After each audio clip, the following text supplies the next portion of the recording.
I'm John Bryan, and welcome to the Driven Podcast. This is a podcast for thinkers and leaders, and we've been privileged to have a lot of great thinkers and people who really provoke thought in us, and men who have been great leaders and continue to be so. And just glad to be able to be here, have our guest with us today. Craig Duncan is going to be sharing with us here in just a moment, but we're here with our co-host Nathan Rogers, and we're always glad to have Nathan here with us. So let's get started, Nathan. Hey Craig, man, it's good to have you with us today. It's good to be here, bro. Craig and I, we go all the way back to about a month after Craig graduated from high school, so good times. So Craig, tell us a little bit about yourself if any of our listeners don't know you, or what God's doing in your life, or who you are. I'm a product of Northeast Arkansas. Grew up in church my whole life, surrendered to the ministry at 16. Spent a year up at college ministry with Chad Graves, and it was a fun, interesting year. But the Lord took me and my newly married wife down to seminary and worked with another college ministry down there with Jeremy Flanagan. And then the Lord took us to Lonoke Baptist Church in Morrilton, Arkansas. Worked with a fantastic man, Brother Dennis Holmes, and always saw him as kind of a mentor. And I even told my wife, I said going into it, if we could stay about 10 years with this guy, then that would be fantastic. So we went there, just started learning and trying to figure the rest of ministry out. And about 4 years later, God led him elsewhere. It wasn't my timing, but it was God's timing. And one thing led to another. For some reason, that church deemed it worthy for me to be their pastor. And so about 6 years ago, I started to pastor them, and it has been quite a trip since then. God's been so wonderful, and I dare not take any credit for what He's done. But over the last several years, we've seen souls saved and baptized and joined, and just a wonderful, wonderful work there in Morrilton, Arkansas. So one of the reasons that I wanted to have you on the podcast, Craig, is because one of the things that I've noticed from you is you're seeing success in a rural setting. Yeah. Lonoke Baptist Church, a lot of people, they hear the name Lonoke. It's not in Lonoke, Arkansas. It's actually, you guys say you're in Morrilton, Arkansas, but Yeah. technically you're in Overcup, Arkansas, which is somewhere between Sagahatchee and the interstate. Yeah. Because a lot of our listeners probably know where those metropolises are. But in all seriousness, I mean, Lonoke is it's a church it's out in the country. Yeah. It's kind of been a country church. Most of Sure it's. has. I know a lot about the church because that's where I surrendered into the ministry. That's Yeah. the church that ordained me. Yeah. So. But God's really doing a great work there, man. Tell us what God's been doing over the last 6 years. Well, the first couple years, we just found ourselves being faithful, just trying to love people, trying to preach faithfully the Word of God, and you know, from a numerical standpoint, not much happened. From a spiritual standpoint, I was able to see fruit start to bear. And then that's about 2 years in, and the best way that I can explain to people is a sovereign hand of God. That's why I'm just so thankful that I get to somehow be a part of this kingdom work there. But we started seeing just phenomenal growth of people coming, people joining, people like I said, being saved, and over the last 3-4 years, attendance has doubled, and we've moved into a brand new facility and stuff like that. But most important, from a pastoral standpoint, it's been a joy to see the spiritual growth, to see people that were once here, well, they're now here, and for the people that God has sent us. He has sent us fresh Christians. He has sent us seasoned Christians that have been able to help with the spiritual maturity of our congregation and stuff. And so it's been fantastic to see the hand of God over the last 6 years. Mm-hmm. And you guys, y'all grew at a pretty quick clip over that few-year period, and I know that it caused some facility headaches for you guys. Yeah. Because I remember, having church back in the late 90s, early 2000s when I was around Lonoke. We didn't have any trouble fitting everybody in that little old brick sanctuary there on the parking lot, and you guys outgrew that, and what did the process look like from there? Well, we, of course, you're always afraid that there's some sort of idolatry with sanctuaries. So-and-so built it. Right. This pew is mine. This is reserved in honor of Granny Mae and stuff. So you're always nervous about trying to enter into a new facility. Well, when we outgrew, which this goes back to the pastor before me, Brother Dennis Holmes, we tried 2 services, and it didn't work out, and so we had come back together as one congregation for corporate worship. And so I knew that 2 services wasn't going to be a viable option. But we had to think of something. And one day I was sitting down with my leadership, and I said, what if we turn our life center into our sanctuary? And I just, every now and then I throw out ridiculous ideas just to kind of test the waters, just to see how it works out. Like all pastors. And they took it, and we ran with it. We had a couple services in there to test it out. They absolutely loved it, and so we moved our whole sanctuary up into the Life Center. And that, with us building new facilities and with growth that was going to continue to happen, it was a time that we were able to distance ourselves from maybe those idolatrous things in the old sanctuary. And so we spent a couple years baptizing in a cattle trough, just making things happen. Whatever the cost was, it didn't matter, just as long as we were doing what we were supposed to. And so it was pretty refreshing. Mm-hmm. And then you guys, from there, I guess you were finally able to get plans, break ground, and build, and now you're celebrating being in a new sanctuary for, what, a few months now? Just a few months. God's been good to us. It's been interesting because we haven't even had time to celebrate it. We just got in it, and He had some more stuff for us to keep doing. And so we haven't even had time to really sit back and gloat at it. Right. And so it's kind of nice as a pastor that we haven't even turned this sanctuary yet into something that it shouldn't be. Right. And I know that, I think we all agree here that church isn't all about bricks and mortar. But I think it's important to point that out because, you guys, you found yourself, correct me if I'm wrong, in a place where for y'all to get where y'all needed to be because of the rapid growth, I mean, you weren't in a financial position to be able to just go out and build a sanctuary, boom, year one. We weren't in a financial or spiritual position to handle what that process was going to take. Right. And thankfully, not only myself, but my leadership was able to discern that. And so not being there spiritually and financially, we knew that in order to keep going, we had to do something.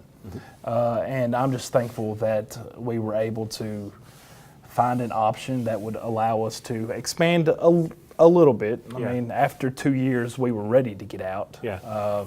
But after that time, it was financially we were there. Spiritually, you would like to think that you're there, but we seem to be in a pretty good spot. Yeah, and I wanted you to share that story because I think that it can be really refreshing to some guys out there that run into the same problems. We, like you said, we can become idolatrous about our building. About bricks and mortar and. Yeah.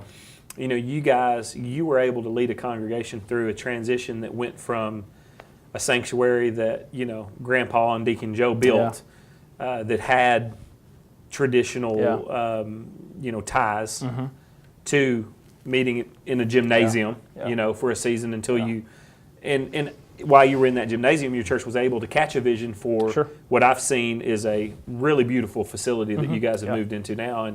And I think that old building is still there. The old building. Yeah, it's still safe and securely built. But right, and is it being used still? It is being used. That's our kids' department, but but the nails and the rafters are still hanging strong. Well, that's important to me because I killed a possum in that building one time, and that's we've heard a that story for story another podcast. But that's good. So, but like I said, I think it's important to know because there's some guys out there that probably need to know it can be done. You can lead a church, even a quote traditional church or a quote country church, through a process that Yeah. It may be difficult, but there's ways to do it, and it's been done. Yeah. Yeah. Whenever we talk about culture, we oftentimes wrap our minds around this very modern, very emerging, this churchless culture. When in the reality, for a lot of us, our culture is not necessarily reaching out to this vast community of unchurched, but a lot of times our culture is going into a church society, into a church world that has rules, that has regulations, that has ways that we have to do. And we are oftentimes called to navigate those waters, which can sometimes be just as difficult, just as heartbreaking. And so one of the main words in seminary that they teach you is context. Context. What does the surroundings mean to that text? And as pastor, that's where I've landed a lot of times. I'm a younger guy. I'm a guy that contemporary guy, contemporary on most things, and I find myself in a very somewhat traditional society, traditional church world, country church world, and I'm not a country guy. I'm not necessarily a traditional guy.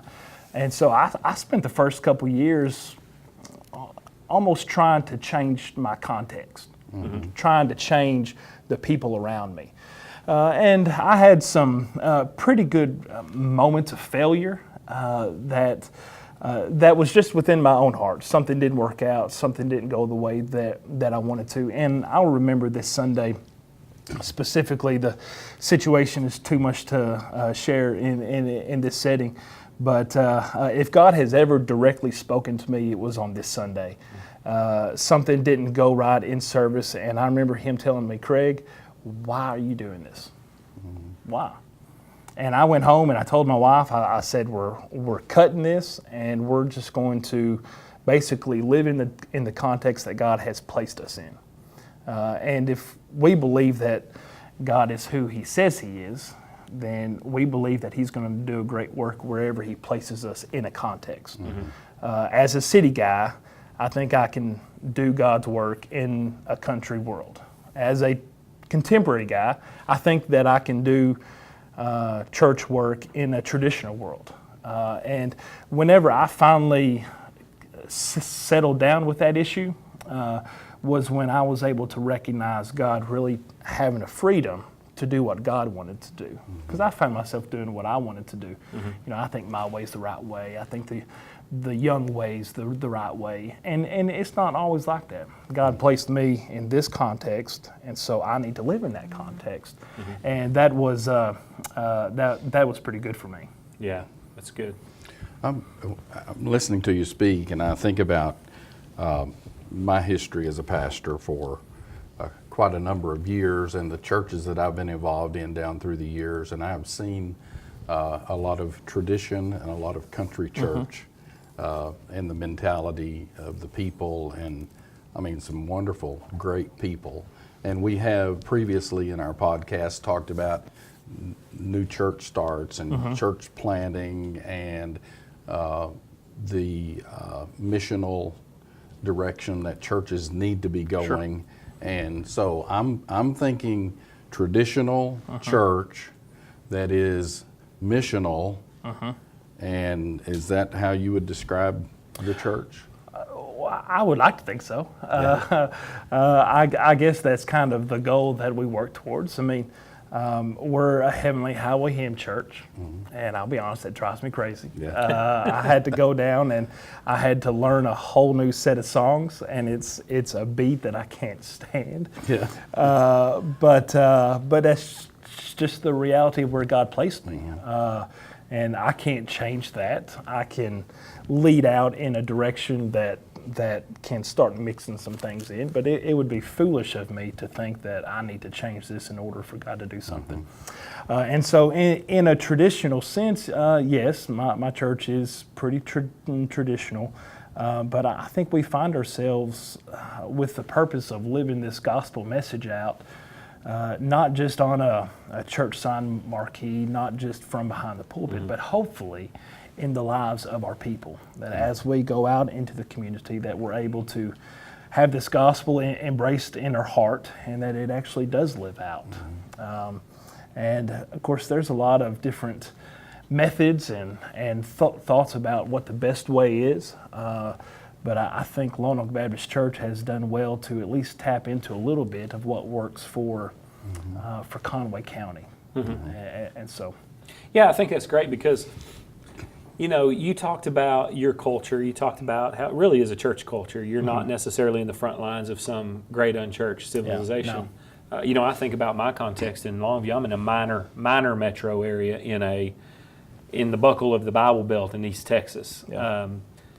So, you know, for me, we deal with a lot of unchurched or de-churched. Sure. Not unchurched, but de-churched. We deal with a lot of de-churched people. Yeah. And, you know, I think one of the reasons that I'm so intrigued by what God's doing through you at Lonoke is you haven't gone out and copied the latest book or what anyone else is doing. You've taken the Scripture and you've contextualized it to the people, you know, that you're around every day in Conway County, Arkansas, and reach them. That's to be commended. Well, the word that we try to speak a lot is to be intentional. We're very intentional with our relationships. We're very intentional with our influence. I believe we only have a certain amount that we get to take away from, and so we need to deposit back in. Whenever I first started pastoring, we'd go out and visit, and we'd say, yeah, we're from Lonoke Baptist Church, and constantly 2 answers would be given. One, you're a long ways from home, and so we'd say, no, we're not from Lonoke, Arkansas. We're out in just north of town in Overcup. And the second response was, well, we've never heard of you. And that always dumbfounded me because church has been around since 1880. So it's not a new church plant. And it's not like we're 15 miles out. It's only 5 minutes north of the interstate. And so I went back and I told the congregation, I said, the city may not like us, they may not like our message, our stance, but they will know that we're here. Yeah. They will know that the message that we stand for, and they have got to at least recognize that there's a church here. And so we began a very intentional process of being in the community through service projects. We live in the school district. From our community pastor to our children pastor and our student pastor, we live in the school district. The superintendent just recently started coming to our church and has joined our congregation, and a lot of that is just being able to be present there, to reach out and to have relationships with anybody and everybody. We've gained a fantastic relationship with the mayor and with his office, and it took several years, but now when something needs to be done, the mayor's able to pick up his phone and call me, and we're able to get stuff set up, and so if we've done nothing else, then the city at least knows that there's a God-fearing church 5 miles north of the interstate, and we're doing our best to preach the gospel, but also to give a little bit of what it looks like and how it is lived out in life. So you talked earlier about spiritual growth versus numerical growth. You said that you guys had to grow spiritually before you could grow numerically. Maybe a broad question, painting with a broad brush a little bit, but what do you think was the factor that led to that spiritual growth? Obedience, faithfulness, I think. I'm not of the opinion that, and this is not to sound arrogant or egotistical, but I'm not of the opinion that church growth is hard. Right. I think we've all read the Bible, and we all know what it looks like to be faithful. And I think that that's all that God has called us to be, is faithful. Faithfully preaching His Word, faithfully loving the city and the community around us. Now, even though we know it, we're going to have to live through seasons of conviction in order to get to those places. I've always pastored a fantastic church. those first couple years, there was nothing wrong with the people.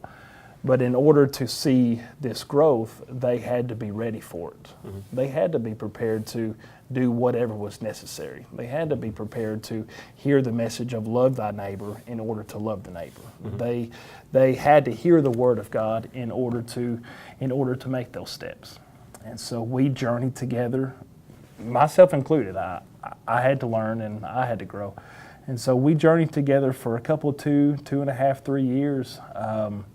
And I didn't know what was going to happen, but God knew what was going to happen. And we planted and planted and planted, and we're in a season of harvest. Mm-hmm. And so it's been good. God's been blessing. I look forward to the next season of planting. But those are hard times, but I'm encouraged because we've been there. And when that time comes again, then we'll be faithful and we'll be obedient to do what we need to do.